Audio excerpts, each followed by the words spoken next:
Hi, I'm Isabel, but you can call me Izzy, and I have the craziest story to tell you. But before I do, please like and subscribe. I grew up with my single mom in a house close to the beach, and ever since I can remember, I've been obsessed with life in and around the ocean. In my head, I was meant to save the ocean from evil humans. Excuse me, sir. You can't just throw this here. Read the sign. Oh, just say yes so he can move and I can clean the mess that you guys have made. Oh my God, who is this annoying kid? Izzy, what are you doing?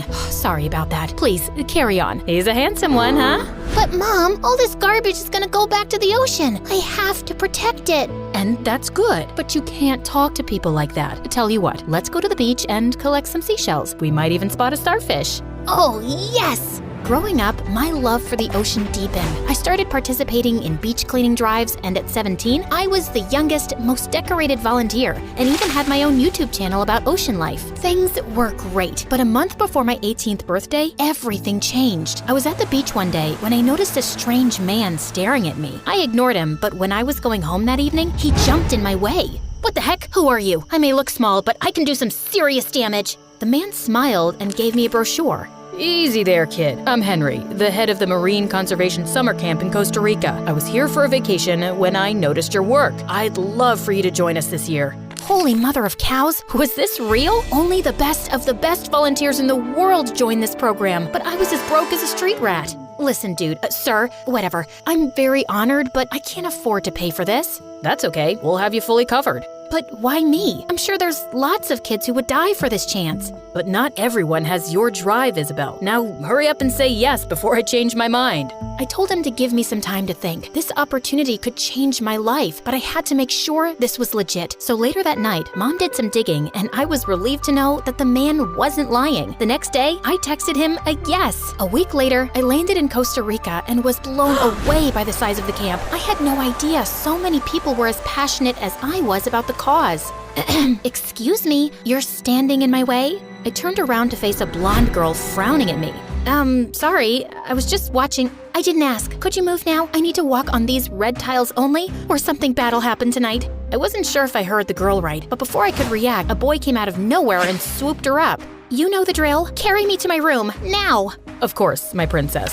I was so confused watching the two of them leave, but just then Mr. Henry walked up to me and offered to show me around. As he led me to my room, he told me I'd be sharing with his daughter, Emma. I'd always lived alone, so I was excited to have a roommate, but my excitement turned to shock when I opened the door and saw the room filled with weird-looking dolls. What the heck was this? Don't touch my special dolls! I almost jumped out of my shoes hearing the voice. It was the same weird girl from before. That's my side of the room, so could you move your stuff, please? Legend has it that these dolls haunt you in your sleep if they don't like you, and I think they don't like you, girl. I'm Emma, by the way. You're Isabel, right? How did you know? The dolls told me. Told you, they're special. I'd never been this creeped out by anyone in my entire life, but since it was already late, I decided to ignore her and went to bed. By the time I woke up, she'd left. The first day of the program was set in the auditorium, but the place was too big and I had no clue where to go. That's when I spotted a guy. Hey, do you have any idea where the auditorium is? I'm a bit lost. Welcome to the club. I'm lost too, but maybe we can figure it out together. The guy introduced himself as Sam, and I noticed he was the same guy who carried Emma to the room yesterday. We got talking and were having a great conversation till Emma crept up from behind and started licking his ears like a puppy. Ew. Hey, sweetie, I know it's too early for you to take a shower, so I thought I'd lick you clean. Am I not the best girlfriend ever? Yeah, this is Isabel. She's my roommate, I know. Let's eat, I'm starving. See you around. Sure. That was awkward, but that was just the beginning. Over the next few days, I noticed that something was seriously wrong with Emma. She would wake up in the middle of the night laughing, and sometimes she would talk to her dolls like they were alive. And one night, I woke up to her staring in my face. What do you think you're doing? Watching you sleep, it calms me down. Please, go ahead. No way! Not with you watching me like a hawk. Don't be so dramatic. It's not like this is the first time this is happening. You do this every night? Gosh, you ask so many questions. Can you please go back to sleep? You're interrupting my meditation. I'd rather sleep on the beach than spend another second here, you freak! Emma looked at me blankly as I grabbed my blanket and left for the beach. But just then, my foot got caught in the sheets and I tripped. Gotcha. I looked up to Sam staring at me with his deep green eyes. Was he always this handsome? If you don't stop staring, I might get awkward. Sorry. I was just… Never mind. What are you doing here? just watching the water. It's so peaceful. And you? Emma, I don't know what's up with her, but she's kinda...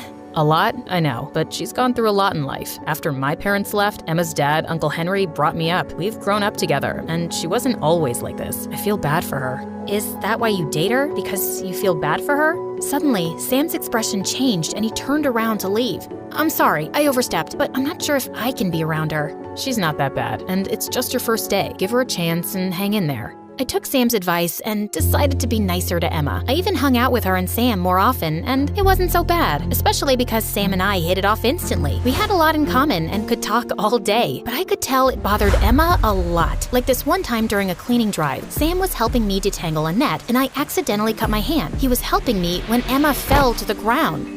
Help me, Sam. I'm too soft to see so much blood. Take me home.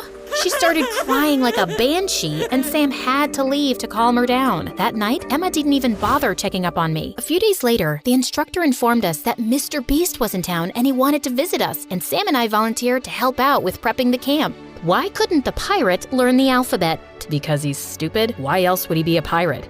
No, dummy. Because he was always lost at sea. Get it? Get it?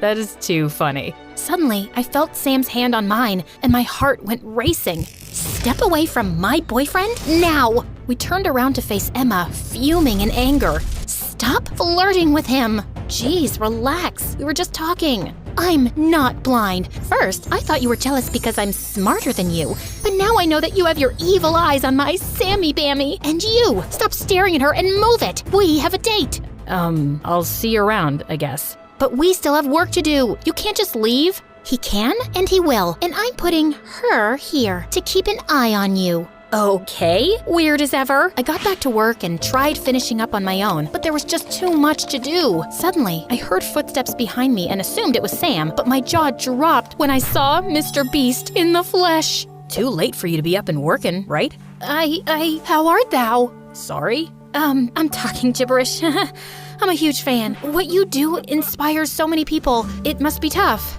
Yeah, but not as tough as what you guys do. I used to volunteer at this camp too. Best days of my life. Wish I could say the same. Anyway, I thought you were coming next week. I was, but then what's the fun in that? I like to give surprises. Oh my god, did I just have a conversation with the most followed celebrity on YouTube? This had to be the coolest thing ever. The next morning, the instructor announced that Mr. Beast wanted us to participate in his new challenge. The rules were simple. Volunteers would be divided into 4 teams, and each of us would be given one part of the beach to clean. The team that cleaned the fastest would win a chance to be in a video with him. As luck would have it, Sam and I were on the same team, while Emma was in a different one. You rigged this, didn't you? So you could be close to Sam.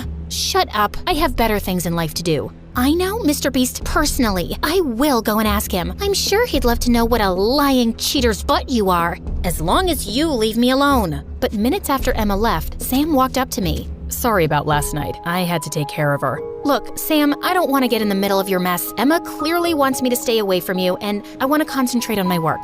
And I'm distracting you? Well, yeah, sort of. Fine, but tell me one thing. Don't you feel anything between us? Not even the slightest spark? It doesn't matter what I think. She's your girlfriend, and you love her too. So it's best you stay away from me. I don't love her. Uncle Henry has done a lot for me, and I can't disappoint him. Emma's happier around me, and I'm just in the relationship because I owe him a lot. I would have broken up with her a long time back if I could. My mind went blank as Sam came closer to kiss me, but just then, we saw Emma staring at us with tears in her eyes. How could you? Emma, wait!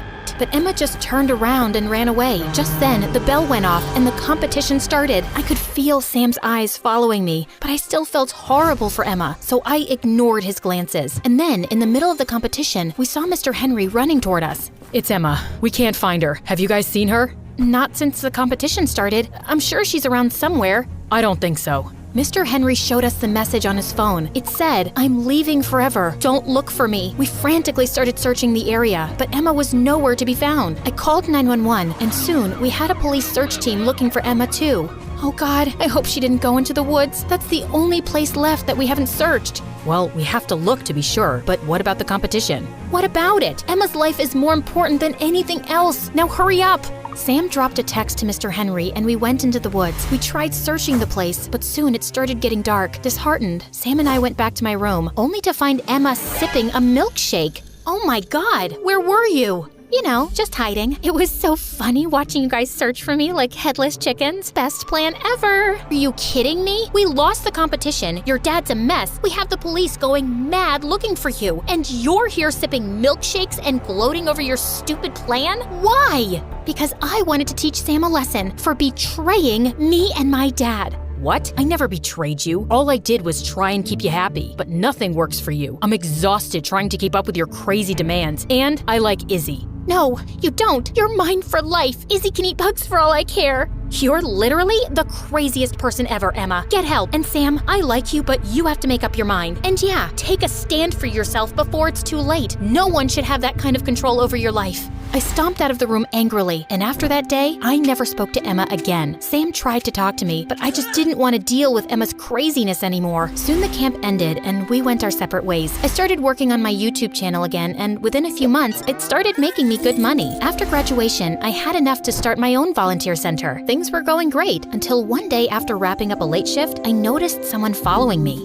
Okay, come out, Emma. I know it's you. How did you know? Sixth sense. Also, that hideous hoodie of yours was enough to give you away. Now tell me why you're here. To apologize. After the camp, Dad got me into therapy for my erratic behavior. And what? Your stupid moves cost me the opportunity to be in a video with Mr. Beast. So unless you have a time machine and can bring that back, you may leave. Just then, Emma pulled out her phone and showed me an email. It said that Mr. Beast had agreed to visit my volunteer center and cover it in his next video.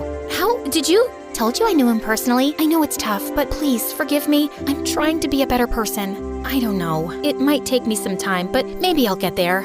Take all the time in the world that you want to. Also, I kinda have a surprise for you. If it's one of your freaky dolls. How about a freaky friend? Sam? What now? Wow. I like you, Izzy. I've liked you since the day I saw you, and I always will. You make me stronger and so much happier. But what about Emma? He deserves someone smart and pretty like you. Besides, he was never in love with me. So, what do you think? Give us a chance? Maybe. But first, won't you kiss me already?